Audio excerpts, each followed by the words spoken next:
Hey everyone, welcome back.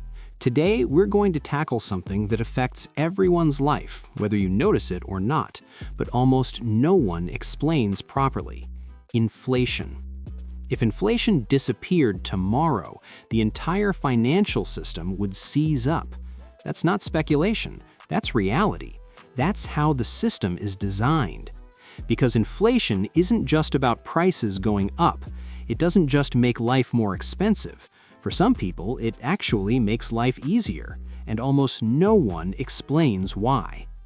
When you start to understand how inflation really works, you stop hoping for it to go away and start seeing it for what it truly is, a built-in feature of the financial system. Inflation is more than a statistic. Most people think of inflation as a number, 2%, 5%, 10%. They see headlines, inflation falls to 3%, or consumer prices surge.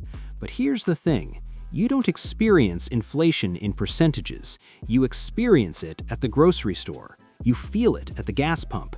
You notice it in rent, insurance, and utility bills. And here's a subtle but crucial point. Even when inflation is falling, prices rarely do. You're told inflation is easing, but your monthly expenses don't seem to reflect that. That isn't an error. That disconnect is information. Because inflation is not designed to reverse itself cleanly. It moves forward, resets expectations, and establishes a new baseline. It's a continuous process, quietly reshaping the system. Why the system needs inflation. The conventional explanation of inflation focuses on demand, supply shocks, or central bank policy. That's not wrong, it's just incomplete. To understand the system, you need to understand incentives. Most money today is created through lending. When banks issue loans, new money enters the economy.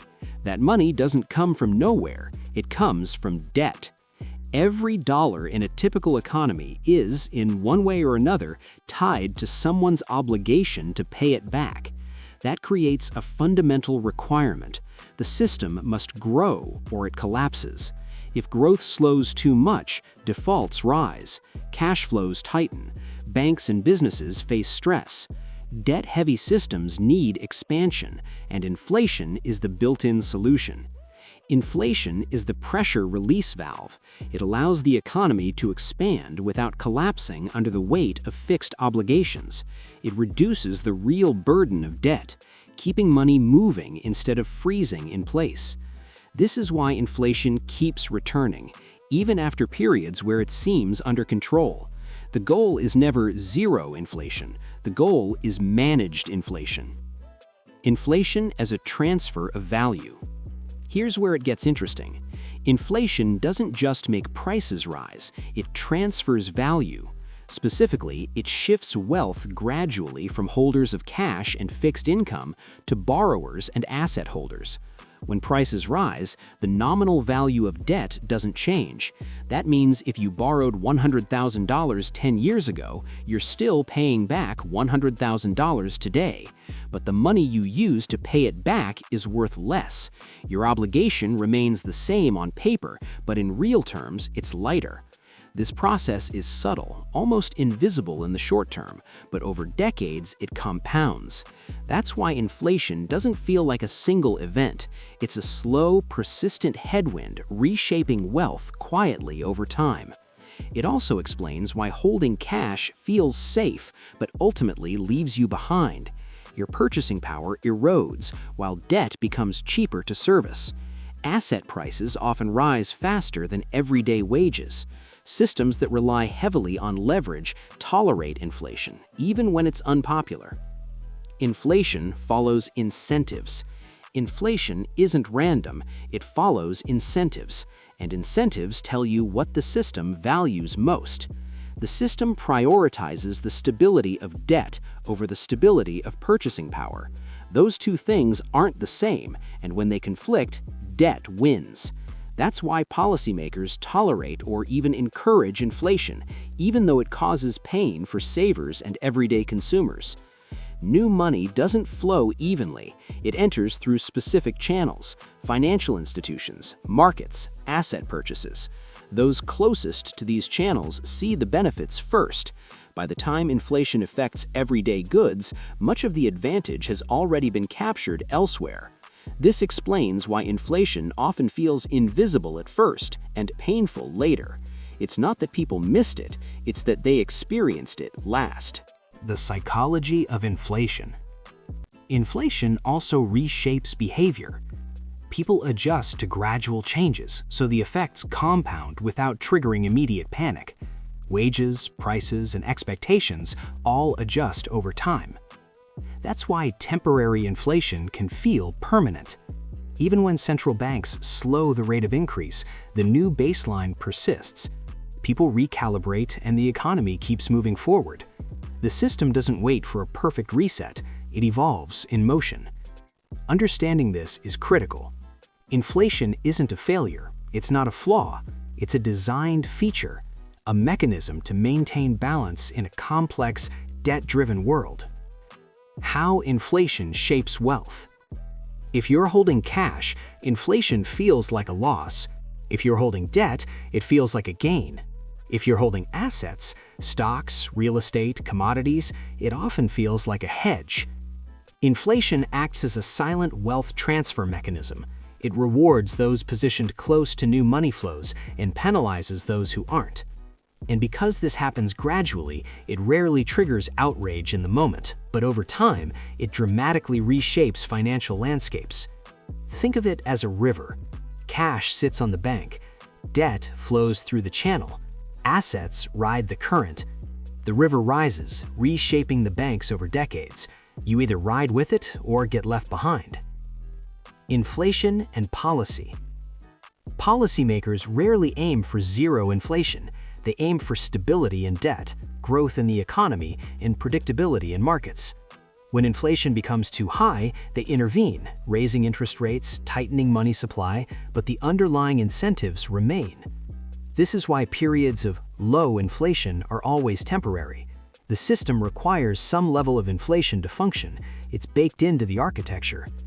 Even in historical periods of deflation, aggressive policy intervention restored inflation. The system simply cannot operate without it. Debt, leverage, and growth require it. Practical lessons. So, what do you actually do with this knowledge? First, stop treating inflation as a surprise. It's a background force, always present, even when it seems dormant. Second, understand that holding money isn't the same as preserving value. Where your money sits is just as important as how much you have. Cash in a bank loses purchasing power. Debt can become lighter. Assets can grow faster than prices. Third, focus on positioning. Inflation tests your proximity to assets, leverage, and capital flows. Being positioned near new money flows often matters more than the absolute amount of money you hold. This perspective changes financial decisions. You stop chasing short-term fixes and start preparing for structural realities. You recognize patterns where others see chaos. Why inflation isn't evil. Inflation isn't about policymakers being incompetent or the system being rigged. It's about priorities. Stability of debt is prioritized over stability of purchasing power. That's not a moral judgment, it's a design choice. Understanding that removes fear. It allows you to act strategically rather than react emotionally. You see inflation as a tool, a signal, a mechanism, and when you understand the mechanism, you can navigate it rather than being victimized by it. Inflation over time. Consider history. Inflation has taken different forms across different decades. Sometimes it's rapid and visible, sometimes it's slow and invisible. But the underlying pattern is consistent. It allows the system to balance obligations, maintain growth, and prevent collapse. That's why debates over inflation often feel circular. You hear that it's temporary, necessary, or under control. But the deeper question, who it benefits and why it keeps returning, is rarely addressed, because the system works as intended.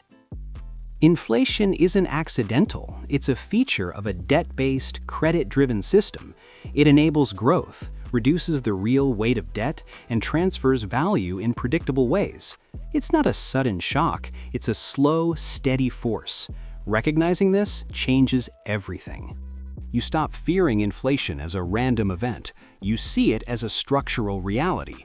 You understand that wealth isn't just about holding money, it's about positioning, leverage, and proximity to new capital flows. Preparation, strategic positioning, and understanding incentives is how true wealth is built. Not prediction, not speculation, not waiting for prices to magically stop rising. Understanding inflation allows you to act within the system instead of being buffeted by it. So remember, inflation is not a bug, it's a feature. And once you see it for what it is, you can start making smarter decisions in a system designed to reward understanding over ignorance. This is Inflation Decoded, not as a headline number, not as a news story, but as a systemic force with predictable effects. This is why this channel exists, to decode how wealth actually works, so you can make smarter decisions inside the system rather than being manipulated by it. Because at the end of the day, true financial security isn't about avoiding inflation, it's about understanding it, positioning yourself effectively, and using the system's design to your advantage.